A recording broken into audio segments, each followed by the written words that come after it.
이 새벽 주께서 우리에게 주시는 말씀입니다. 예레미야서 7장 1절로 34절의 말씀을 우리 한 절씩 교독해서 봉독해 올리시겠습니다. 예레미야서 7장 1절로 34절입니다. 제가 먼저 읽겠습니다. 여호와께로부터 예레미야에게 말씀이 임하니라. 이르시되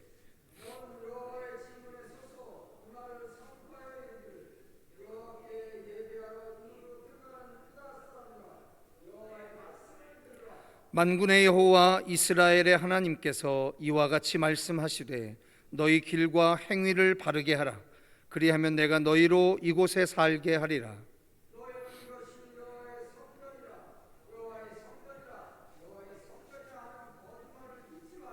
너희가 만일 길과 행위를 참으로 바르게 하여 이웃들 사이에 정의를 행하며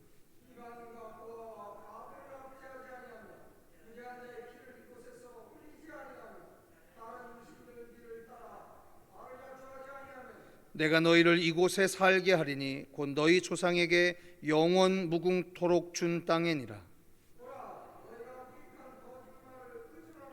너희가 도둑질하며 살인하며 간음하며 거짓 맹세하며 바알에게 분향하며 너희가 알지 못하는 다른 신들을 따르면서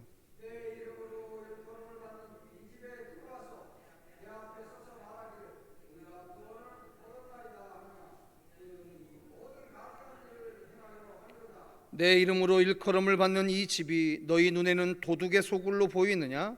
보라, 나 곧 내가 그것을 보았노라. 여호와의 말씀이니라.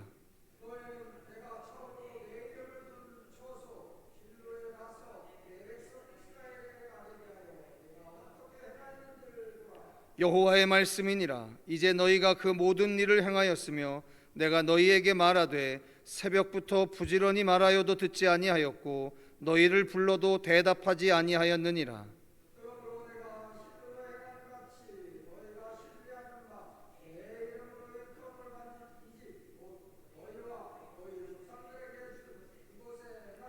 내가 너희 모든 형제 곧 에브라임 온 자손을 쫓아낸 것 같이 내 앞에서 너희를 쫓아내리라 하셨다 할지니라.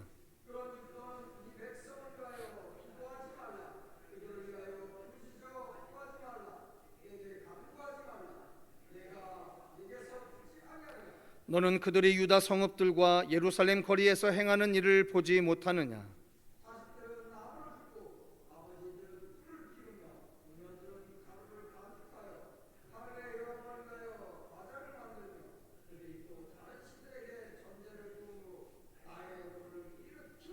여호와의 말씀이니라. 그들이 나를 경노하게 함이냐?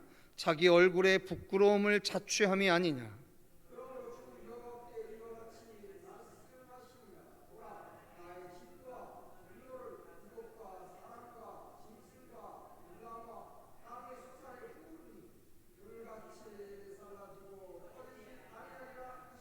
만군의 여호와 이스라엘의 하나님께서 이와 같이 말씀하시되 너희 희생제물과 번제물의 고기를 아울러 먹으라.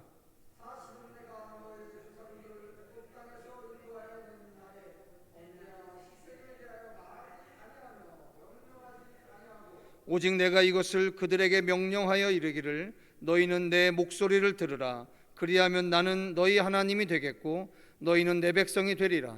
너희는 내가 명령한 모든 길로 걸어가라. 그리하면 복을 받으리라 하였으나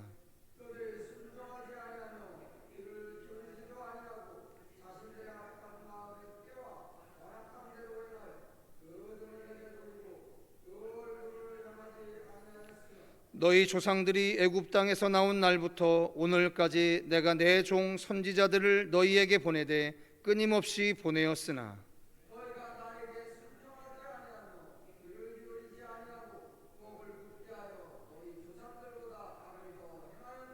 내가 그들에게 이 모든 말을 할지라도 그들이 너에게 순종하지 아니할 것이요 내가 그들을 불러도 그들이 내게 대답하지 아니하리니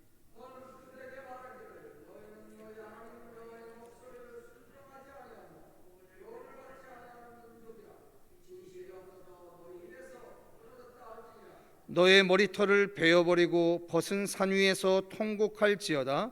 여호와께서 그 노하신 바 이 세대를 끊어버리셨습니다.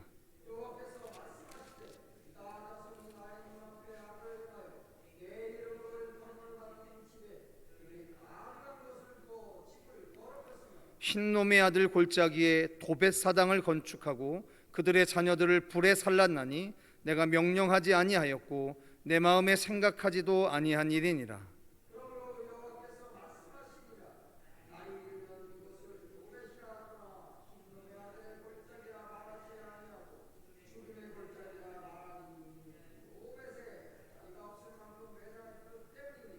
이 백성의 시체가 공중의 새와 땅의 짐승의 밥이 될 것이나 그것을 쫓을 자가 없을 것이라.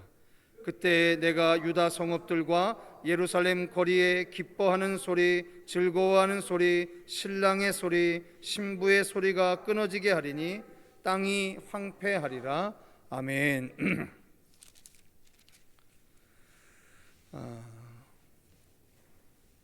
이스라엘이 하나님이 언약하신 그 땅에 하나님의 백성으로 처음 자리를 잡을 때 사실 가장 강조된 하나님의 요구사항은 뭐였냐면 하나님을 예배하는 백성으로서 너희들이 살아라 라고 하는 것이었습니다. 그런데 오늘 예레미야 7장에서 보면 하나님을 예배하는 백성으로서 이스라엘이 살아가고 있는 것은 사실입니다. 그런데 문제는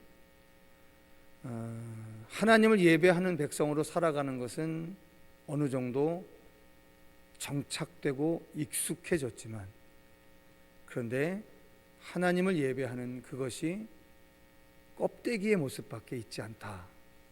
그렇게 질책하고 계시는 이야기입니다. 우리는 에스겔서를 통해서도 충분히 확인을 했지만 얼마든지 하나님을 예배하면서도 하나님과는 전혀 다른 삶을 살아갈 수 있는 것 같습니다. 에스겔 선지자를 통해서 하나님이 예루살렘으로 끌고 가셔서 예루살렘의 제사장들과 장로들이 저지르는 짓들을 보게 하시는 장면이 있지 않습니까? 그들이 절기가 되고 날이 되면 하나님의 성전에서 예배하고 하나님을 찬양하고 하지만 결국 그들은 깊은 골방에 들어가서 우상을 숭배하는 그런 환상을 보여주고 있지 않았습니까?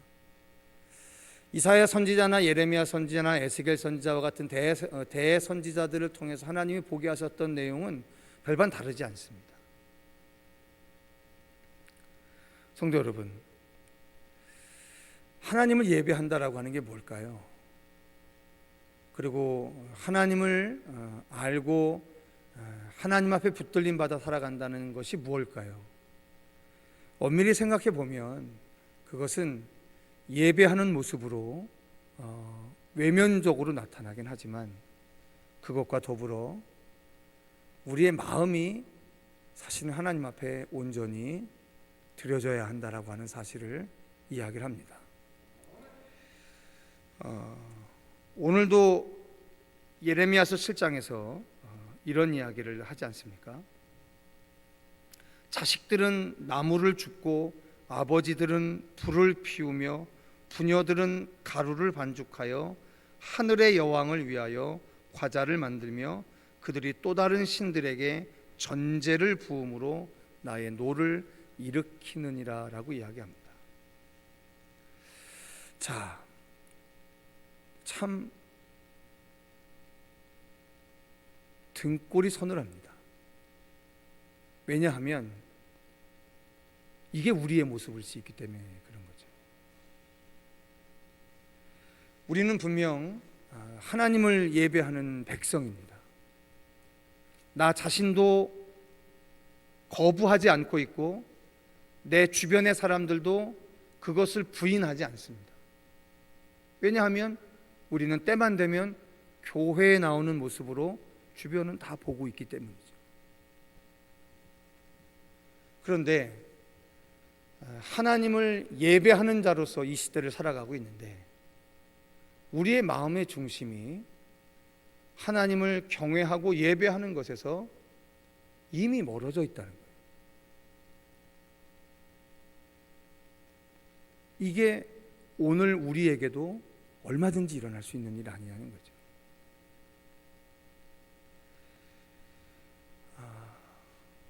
우리는 늘 하나님의 말씀을 암송하고 또 하나님의 말씀 앞에 우리를 노출시키고 하나님의 말씀을 읽는 것이 습관화되어 있는 사람들이지만 그것이 뼈저리게 우리 삶의 오늘의 현실이 되는 것에서는 참 많이 실패하고 있는 게 우리의 현실입니다.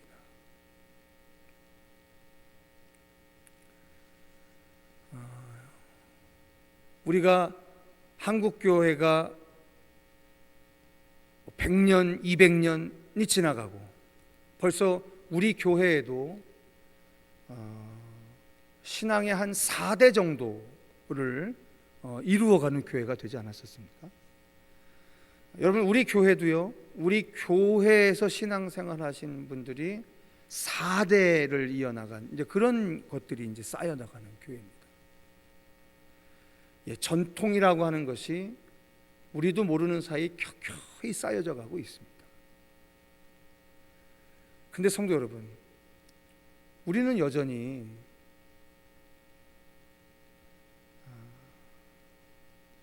하나님의 말씀 앞에 많이 고민하고 있지 않습니까?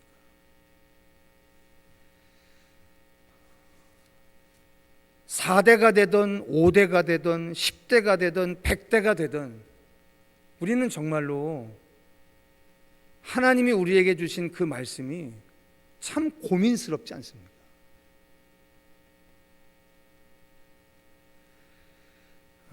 제가 예전에 그런 말씀을 드렸는지 모르겠지만 저는 개인적으로 요한 1, 2, 3서 설교할 때가 제일 어렵습니다. 왜냐하면 요한 1, 2, 3서의 내용이 다 사랑하라는 얘기거든요. 주께서 우리에게, 하나님이 우리에게 주신 계명의 말씀을 딱 한 문장으로 정리하게 하셨을 때 위로는 하나님을 사랑하고 또한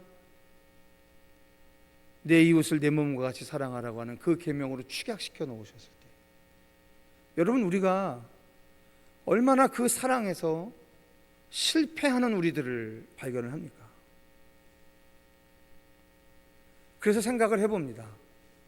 이 사랑은, 사랑하라고 하는 이 하나님의 계명에 합당한 우리의 마음은 이거는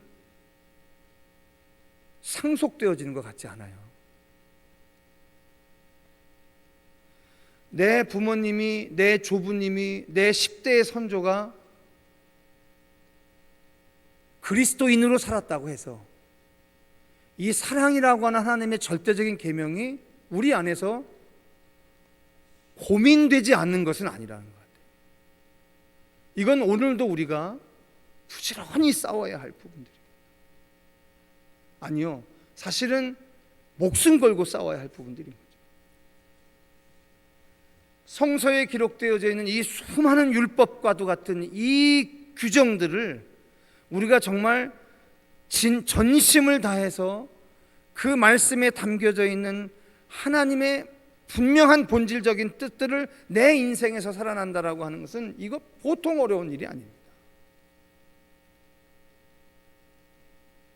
그런데 오늘 예레미야 선지자를 통해서도 또다시 주께서 우리에게 말씀해 주시는 것은 뭐냐면 너희들의 마음의 중심을 다하여 드리지 않는 그 경건의 모습이라고 하는 건 하나님이 토해내버릴 것이다 라고 하는 경고라는 것입니다.